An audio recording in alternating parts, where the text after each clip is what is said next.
સર્જન અને વિસર્જનની જે પ્રક્રિયાઓ છે એમાં ગુરુ સર્જન કરનાર વ્યક્તિ છે. ગુરુ કહે મમ હિતનું, આપણા હિતની વાત કરનાર જો કોઈ હોય તો સદગુરુ છે. સંસારના જે જીવો છે, કાકા છે, મામા છે, દાદા છે, ભાઈ છે, આ બધા જે સંબંધો છે એ માયાના સંબંધો છે. માતા પિતા સુધીના જે સંબંધો છે એ માયાના સંબંધો છે. જીવને ફસાવવાના સંબંધો છે. અને આ જીવને મુક્તિના બેજ સુધી લઈ જનાર કેવળ સદગુરુ છે. બે સંબંધ નથી સદગુરુ, બે સંબંધ નથી, આત્મીય સંબંધ છે. એટલે ગુરુ જે કહે છે એ સદગુરુ કહે છે કે ગુરુ કહે તો એ મમ હિતનું, મારા હિતનું કહે છે. એ નિશ્ચય બદલાય નહીં. આ નક્કીપણું જે છે એ બદલાવવું ન જોઈએ. કારણ કે જ્યારે સાચા સદગુરુ મળે ત્યારે નિર્ણયની વાત આપે છે. ખરેખર નિર્ણય શું છે એ સમજવાની જરૂર છે. અને એ સદગુરુ કબીર સાહેબે સમજાવ્યું છે કે સારરૂપી જે શબ્દની વાત કરી એ ટકસાર છે. સાર શબ્દ ટકસાર હે. ટકસારની જે વાણી છે ને એ વિશ્વની અંદર બધે ચાલે. તો સાર શબ્દ ટકસાર હે. જેમ એક વૃક્ષના એક બીજની અંદર આખું વૃક્ષ સમાયેલું છે, એમ સાર જે છે એ આખું જે બીજક જે છે એ આપણને ધનનો સંદેશ આપે છે. આપણું મૂળ ધન શું છે? રૂપિયા છે, બંગલા છે, ગાડી છે, જમીન છે, જાગીર છે, સોના ચાંદી છે, મહેલ મોલાતો છે કે દીકરી દીકરાઓ છે. આ સાચી સંપત્તિ નથી. वो तो घर घर હોય. આ મહાપુરુષ એમ કહે છે માત પિતા સુખ બંધવ સંબંધીઓ સ્નેહીઓ આ તો ઘરે ઘરે હોય, બધે હોય. પણ સાચા સદગુરુ ત્યાં જ હોય, કોકને જ મળે. એટલે સદગુરુ સાચા સદગુરુની વાત કરે છે કે જે આપણી ભ્રાંતિઓ, ભ્રાંતિ, ભ્રમણા, અનુમાન, ઈશ્વર ક્યાં છે એટલે અનુમાન ઉપર નક્કી કર્યું છે કે ઈશ્વર ઉપર છે. અનુમાન છે, ભાસ છે. કોઈ ભાસ થાય છે કે ઈશ્વરી કોઈ અવાજ આવે છે, આભાસ છે. ઈશ્વરનો અવાજ આની અંદર જે આવી રહેલો છે. સદગુરુ જે અવાજ આપે છે ઉપર કોઈ ઈશ્વરી અવાજ નથી. કલ્પના, આ જીવને કલ્પનાઓ લાગેલી છે અને કલ્પનાઓની દોડની અંદર આ જીવ દોડી રહેલો છે. અનુમાનમાં દોડે છે, કલ્પનાઓમાં દોડે છે, અધ્યાસમાં દોડે છે, ભાસમાં દોડે છે. પરિણામ મળતું નથી. કારણ કે જ્યાં સુધી આ જીવના આ ચાર જે મુદ્દાઓ જે છે, બંધનના મુદ્દાઓ છે, ભાસ, અધ્યાસ, અનુમાન અને કલ્પના, આ ચારને સાચા સદગુરુ ન મળે ત્યાં સુધી તોડાવે નહીં, છૂટે પણ નહીં. કારણ કે એને ભ્રાંતિમાં નાખે છે, એને ભ્રમણામાં નાખે છે. ઈશ્વરના ગુણગાન કર તો તારું કલ્યાણ થઈ જશે. પણ પેલા ઈશ્વર બતાવ્યો નથી. ઈશ્વર છે કેવો, ક્યાં રહે છે, શું કરે છે, આ કઈ કીધું નથી. જ્યારે સદગુરુ કબીર સાહેબ નિર્ણયની વાણી આપે છે, નિર્ણયનું વચન આપે છે કે ઈશ્વર છે ક્યાં, પરમાત્મા કઈ, સાહેબ કઈ, અલ્લાહ કઈ, ગોડ કઈ, જે કઈ છે ક્યાં, તો દરેકે આ મનુષ્ય પોતાના અનુમાનથી ઈશ્વરને નક્કી કરી લીધેલો છે. સદગુરુ પાસે નક્કી કરાયું નથી. પોતાના અનુમાને ઈશ્વરને નક્કી કરીને બેઠા છે. કોઈ અલ્લાહને નક્કી કરીને બેઠા છે, કોઈ ગોડને નક્કી કરીને બેઠા છે, કોઈ દેવી દેવતાઓને નક્કી કરીને બેઠા છે, પોતાના અનુમાને નક્કી કરીને બેઠા છે. જ્યારે સદગુરુ આ નિર્ણાયક વાણી આપે છે, નિર્ણય આપે છે કે સત્ય, એમાં પરમ સત્ય, પરમ સત્ય આ દેખાય છે બધું સત્ય જ છે, પણ પરમ સત્યની જ્યારે વાત આવે છે ત્યારે પરમ સત્ય એક વિશ્વની એક સત્તા છે, સતગુરુ છે, જેને સદગુરુ કબીર સાહેબ એવું નામ કહે છે. સાહેબ તુજ में यूं बसे जू तिल्ली में तेल. તલના એક દાણો હોય ને એમાં તેલ છુપાયેલું છે પણ દેખાતું નથી. એને જ્યારે ઘાણીમાં નાખવામાં આવે ને ત્યારે દેખાય છે. એમ સદગુરુ કહે છે અહીંયા કણે આ ઘાણી ચાલે છે, અહીંયા ઘાણી ચાલે છે, જ્ઞાનની ઘાણી. ज्ञान की घानी फिराई के फिर देख उनका खेल. બે વસ્તુ નક્કી કરવાની છે.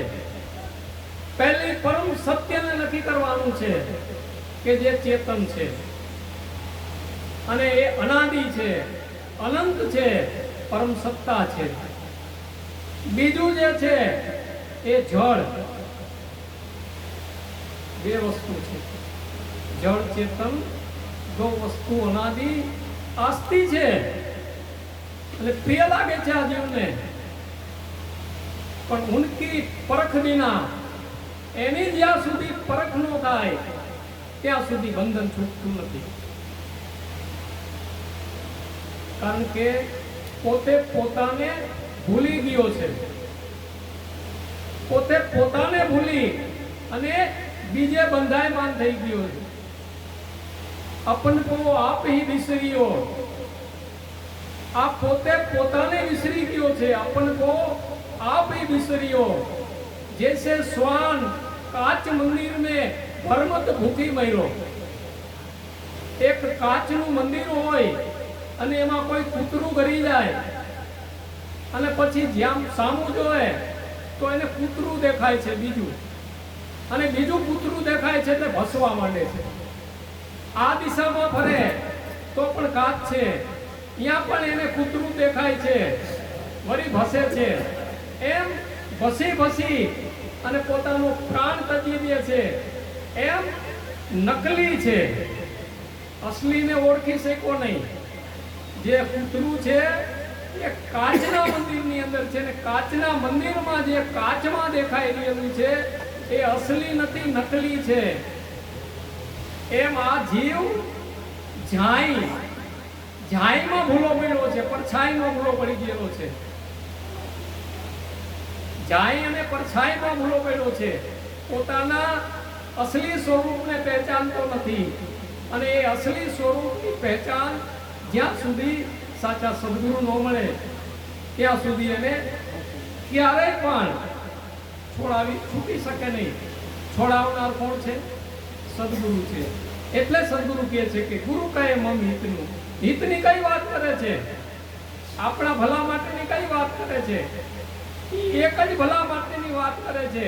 આપણને નિર્ણય આપી દે છે કે તું આ છો, તું સત્ય છો, નિત્ય છો, અખંડ છો, અવિનાશી છો. તારો ત્રણ કાળમાં ક્યારેય નાશ નથી. તું અજર અમર અખંડ અનાદિ છો. શુદ્ધ ચૈતન્ય અને જ્ઞાન સ્વરૂપ છો. જીવને જ્ઞાન છે, અજ્ઞાન નથી. જ્ઞાન છે, જ્ઞાન સ્વરૂપ છે. એક ચીટી કીડી હોય ને એને પણ જ્ઞાન છે, એની અંદર પણ જીવ છે. એક કૂતરા બિલાડા છે એને પણ જ્ઞાન છે. પણ મનુષ્યને કેમ વિશેષ કીધું છે?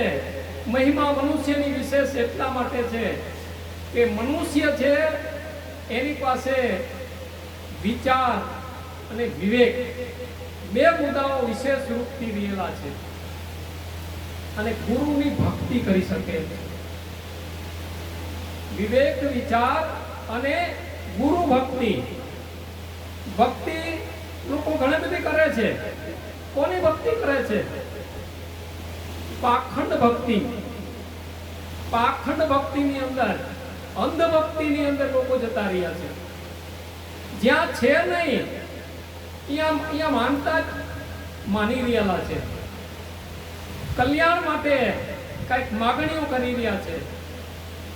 કોઈ ગુફાઓમાં વયા જાય છે, કોઈ ભોંયરાઓમાં જતા રહ્યા છે, કોઈ એક પગે ઉભા રહ્યા છે, કોઈ ઉધર્વ મુખ રહ્યા છે, કોઈ એક ઝાડવા ઉપર ચડીને બેસી જાય છે, કોઈ ફળાહાર કરે છે, કોઈ દૂધાહાર કરે છે, કોઈ કપડાનો ત્યાગ કરી દે છે.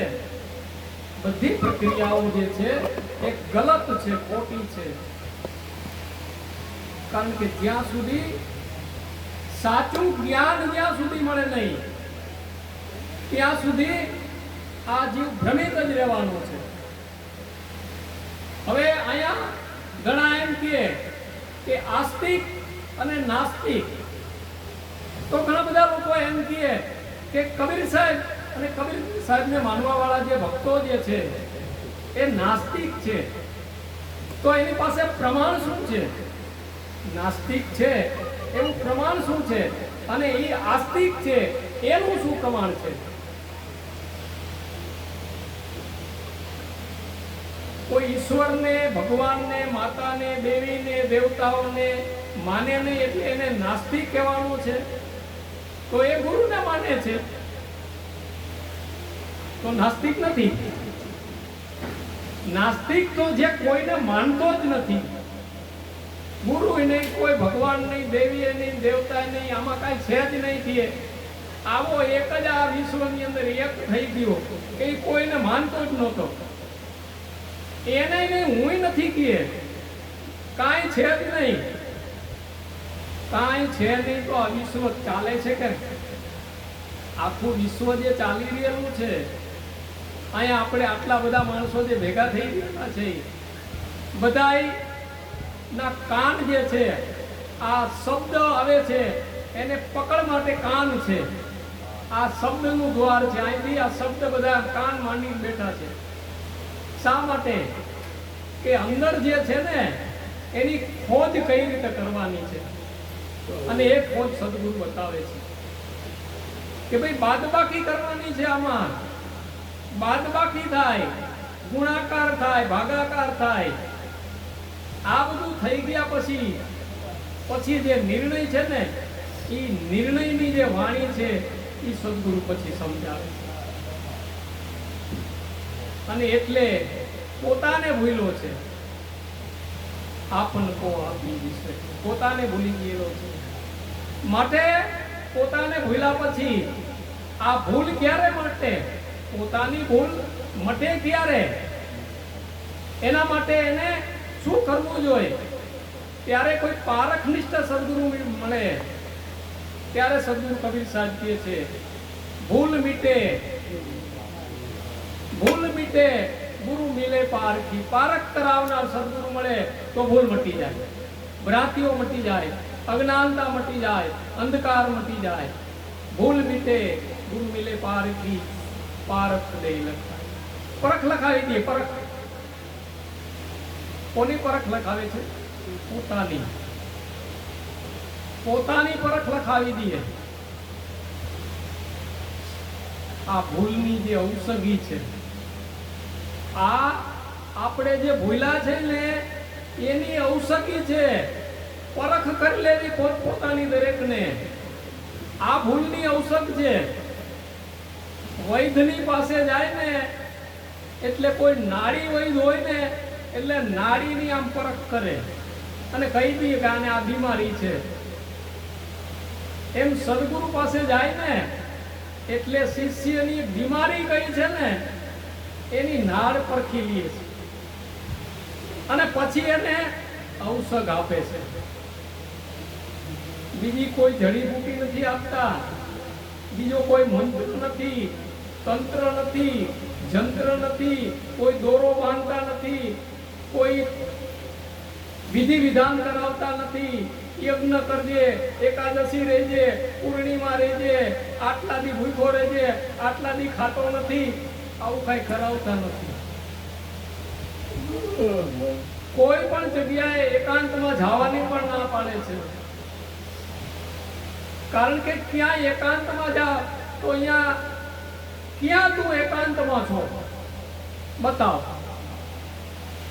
જ્યાં જ્યાં તું જાસ ત્યાં ક્યાં એકાંત જ નથી. તું છો જ્યાં છો ત્યાં તું છો, એકાંત તો છે નહીં ક્યાંય. માટે હમણાં જે વિઠ્ઠલભાઈએ વાત કરી, બહુ લાંબી વાત ચલાવી, તો કૃષ્ણ જ્યારે આ પરીક્ષા કરી હતી દુર્યોધન અને અર્જુનની, ત્યારે એને એવી પરીક્ષા કરી હતી કે આ બેમાં ખરેખર આવડા એકાંત માને છે કે નથી માનતા. આ પરીક્ષા કરી હતી એને કે ખરેખર એકાંત છે, માને છે એકાંત કે નથી માનતા. આ પરીક્ષા કરી એટલે એક સફરજન લીધું અને દુર્યોધનને આપ્યું કે આ સફરજન છે અને આ છરી છે, અને કોઈ દેખતા ન હોય એવી જગ્યાએ તારે ખાઈ જવાનું છે લઈ. એટલા નીકળી ગયો છે. અને એ જ સફરજન બીજું લઈ એક છરી લીધી, એ અર્જુનને આપી અને એને કીધું કે તારે કોઈ દેખે નહીં એવી જગ્યાએ જઈને આને ખાઈ જવાનું છે. કે દુર્યોધન ગામની બહાર નીકળી ગયો, જંગલમાં ગયો, એક ઊંડી ખાડ આવી, એની અંદર ઉતરો, આજુબાજુ જોયું કોઈ હતું નહીં, સફરજન ઉપર છરી ચલાવી, સફરજન ખાઈ ગયો, છરી હાથમાં લઈને પાછો આવ્યો. અને એ જ બાબત અર્જુન ગયો, એ પણ ખાડામાં ઉતરો, કોઈ હતું નહીં આજુબાજુ, એ જોયું અને સફરજનને હાથમાં લીધું, આમ છરી હાથમાં લીધી, ત્યાં એને યાદી થઈ ગઈ. ભલે કોઈ દેખતું નથી પણ હું છું, હું હાજર છું. તો સદગુરુ કબીર સાહેબ કહે છે કે હાજર કો હજુર, ગાફિલ કો દૂર. હાજર છે, આમાં દેખાય છે, પ્રત્યક્ષ છે, પ્રમાણિત વસ્તુ છે. અને પ્રમાણિત વસ્તુ છે ને એ નિર્ણયની વાણી આપેલી છે. એટલે સંત સમ્રાટ સદગુરુ કબીર સાહેબ છે એને નિર્ણય વાણી આપેલ છે, બીજા કોઈ અનુમાન ઉપર રાખ્યું છે. અને એટલે એને કીધું છે કે મોખો કહા ઢૂંઢે બંદે, મોખો કહા ઢૂંઢે બંદે, ક્યાં મારી ખોજ કરી રહ્યો છે. કારણ કે જ્યાં જ્યાં તું ખોજ કરવા માટે જાય છે ને ત્યાં તું તને ખોઈ નાખે છે, તું ખુદ ખોવાઈ જાય છે. ત્યાં તારી ભૂલ છે, અને એ ભૂલ છે અખંડિતતાની. જ્યાં અખંડ જે છે, જ્યાં વ્યાપકતા જ્યાં છે, આની અંદર જ્યાં વ્યાપકતા છે ને ત્યાં ભૂલ છે.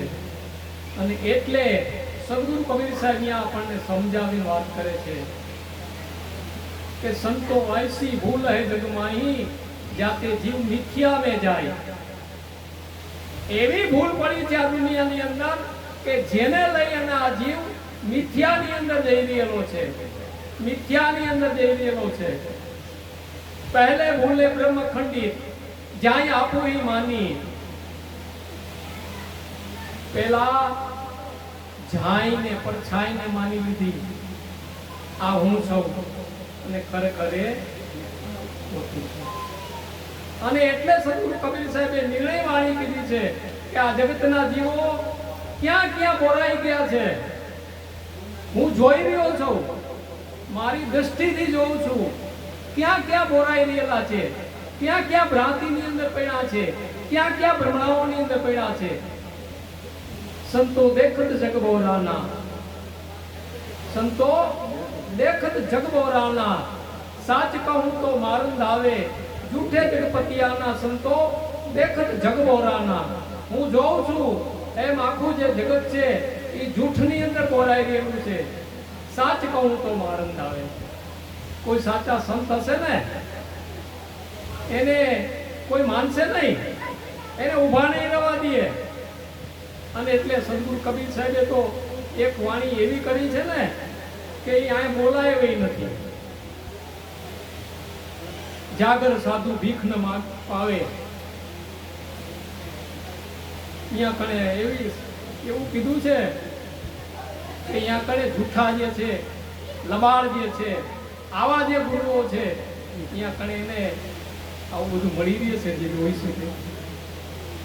તો હવે આપણે 7:15 સમય થઈ ગયો છે, એટલે બંદગી જેને કરવાની હોય અને પછી આપણે આરતી કરીએ, વંદના બોલી અને પછી પ્રસાદ